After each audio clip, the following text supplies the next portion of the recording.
นี่คือเป็นภาพบรรยากาศบริเวณพญาเต่างอยบ้านตะโกยตอนเช้าวันนี้มีเขตบ้านเขตเมืองกับเจ้า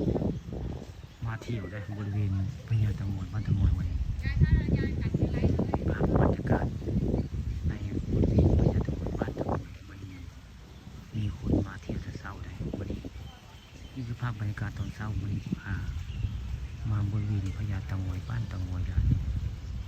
นี่คือภาพบรรยากาศตอนเช้าในบริเวณพญาเต่างอยบ้านเต่างอยเรือไปทางนาตาบึงถึงพากับมืออึมครึมได้เป็นทันท่าคือคนที่ตกรายงานอยู่บริเวณพญาเต่างอยนี่แหละสะพานข้ามลำพุงบ้านเต่างอยได้เลยบรรยากาศมืดมั่วไปแล้วทันท่าที่คนที่ตกว่าเป็นว่าบนแล้วบรรยากาศมันนี่คือคนที่ตกคนที่ลงบนเรือนี่ก็เป็นภาพบรรยากาศบริเวณพญาเต่างอยบ้านเต่างอยนี่พญานาคไหนพี่น้องพญานาคไหนยองหัวนี่รูปปั้นพญานาค2 ตัวนะ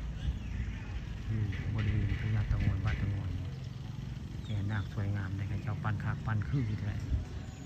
นี่ก็เป็นภาพสะพานข้ามน้ำพุบ้านเต่างอยอำเภอเต่างอยนะตอนเช้าวันนี้ป่าตองประชมมาบริเวณ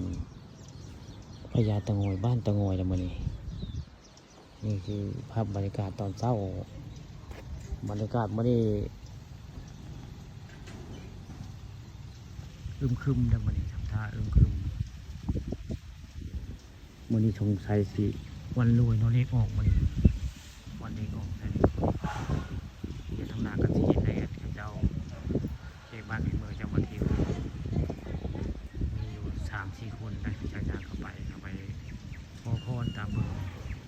นี่ก็คือเป็นภาพบรรยากาศในบริเวณพญาเต่างอยตอนเช้าพี่น้องวันนี้